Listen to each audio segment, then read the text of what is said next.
बद्दी मजाक उड़ा रहे हैं। वो बोल रहे हैं कि महिला हॉस्पिटल आई तो चल के आई या नाचते हुए आई, ये उनका स्तर रहा है।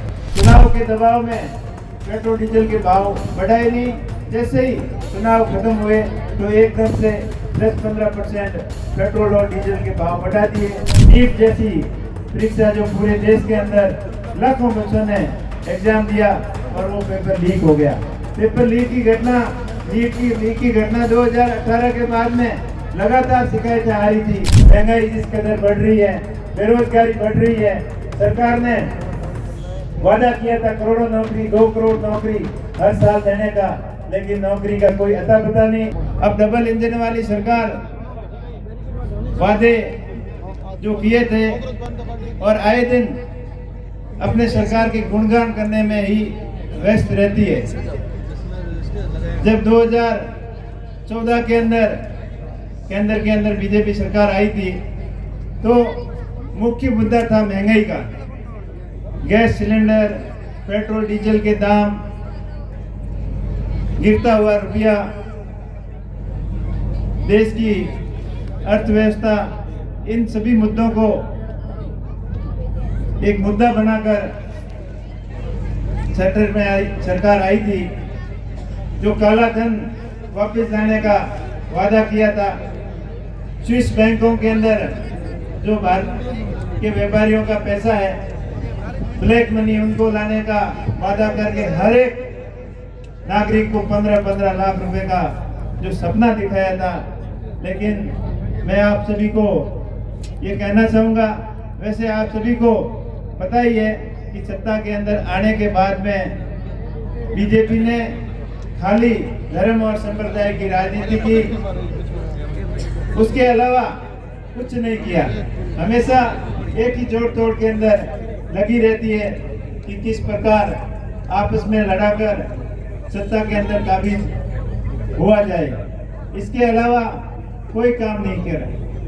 आज 150 के करीब था तब पेट्रोल डीजल के भाव 45 रुपए और पेट्रोल 60 रुपए था, और आज 97 रुपए 100 के करीब है, 100 से भी कम है। हालांकि पिछले दिनों जो युद्ध की स्थिति बनी उसके बाद में क्रूड के भाव बढ़े हैं, 75 के पास में थे, वो बढ़कर 90, 95, 100 के करीब पहुंचे हैं। फिर भी उस समय की तुलना करें तो उससे बहुत कम है। लेकिन सरकार ने चुनाव के दबाव में पेट्रोल डीजल के भाव बढ़ाए नहीं, जैसे ही चुनाव खत्म हुए तो एकदम से 10-15% पेट्रोल और डीजल के भाव बढ़ा दिए, गैस महंगी कर दी।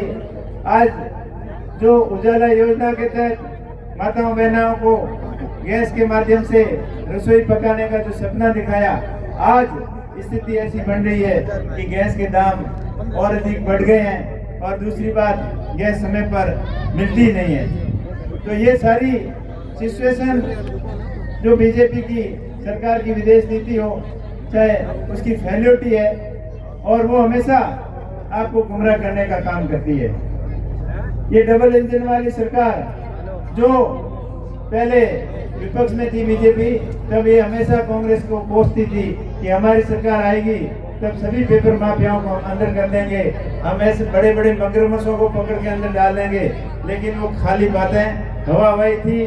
बीजेपी आने के बाद में हर रोज हर भर्तियों के पेपर लीक हो रहे हैं, और नीट जैसी परीक्षा जो पूरे देश के अंदर लाखों बच्चों ने एग्जाम दिया और वो पेपर लीक हो गया।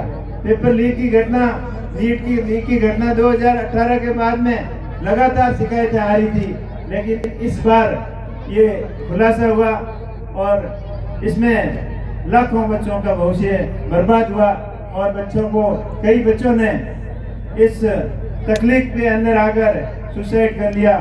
तो ये इन सभी सुसाइड की जिम्मेदारी, ये सुसाइड नहीं, ये सुनियोजित हत्या है। सरकार की फेल्योरिटी की वजह से ये हुआ है, और सरकार जिम्मेदारी नहीं ले रही है। शिक्षा मंत्री को इस्तीफा देना चाहिए।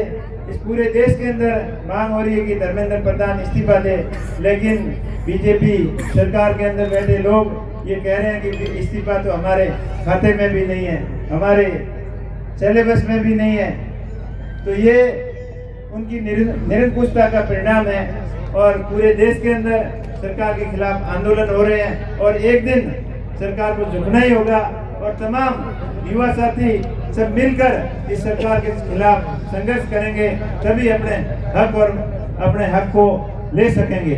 अपने हक के लिए निरंतर संघर्ष पूरे देश के अंदर जो स्टूडेंट कर रहे हैं उनका हम सभी को साथ देना है। स्टूडेंट के साथ साथ आम लोग जो तकलीफ के अंदर हैं, महंगाई जिस कदर बढ़ रही है, बेरोजगारी बढ़ रही है, सरकार ने वादा किया था करोड़ों नौकरी, 2 करोड़ नौकरी हर साल देने का, लेकिन नौकरी का कोई अता पता नहीं। सारी नौकरियां ठेके पे कर दी। जिले के अंदर पानी की विकट समस्या है, यहाँ बिजली की विकट समस्या है। अभी एक तूफान आया और पूरे बिजली तंत्र को अस्त व्यस्त कर दिया और दुरुस्त करने के अंदर 15 दिन से टीमें लगी हुई है, पूर्ण रूप से सुचारू रूप से चालू नहीं हुई है।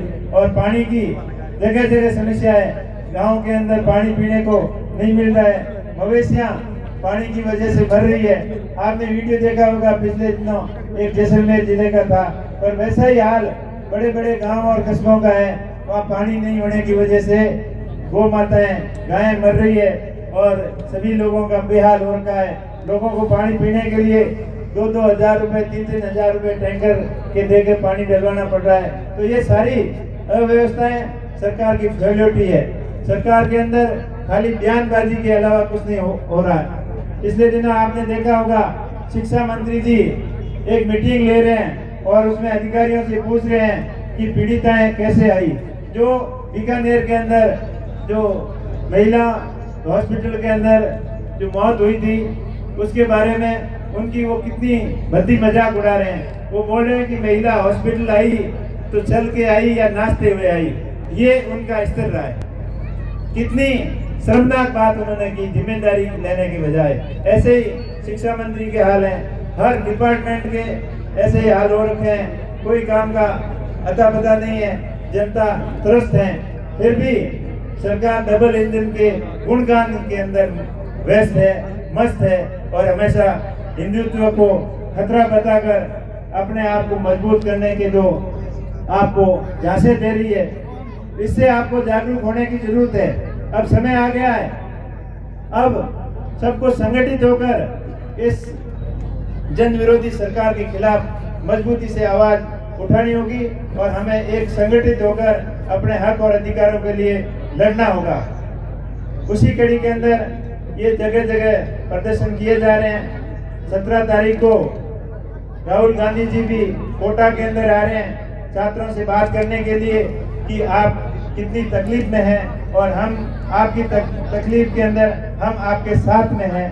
तो हर जगह ये प्रदर्शन हो रहे हैं और सभी लोग सरकार के खिलाफ प्रदर्शन कर रहे हैं। इससे प्रतीत होता है कि सरकार की कितनी विश्वसनीयता है। आज विदेशों के अंदर सरकार की विदेश नीति फेल होने की वजह से आज विश्व पटल पर भारत अकेला पड़ रहा है।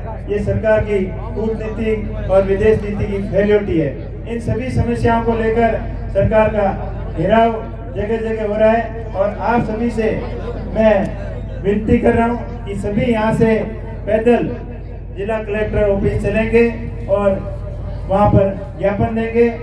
तो आपसे एक बार पुनः आप सभी का बहुत बहुत आभार कि आप बड़ी संख्या में पधारे। इसी प्रकार संगठित होकर, एक होकर और सरकार के खिलाफ संघर्ष करेंगे, तभी अपने हक और अधिकारों को बचा पाएंगे। आप बड़ी संख्या में पधारे, आपका बहुत बहुत आभार, धन्यवाद। एक बार पुनः भाई अभिषेक जी का कि आप भी हमारे बीच में आए और आप सभी का बहुत बहुत आभार।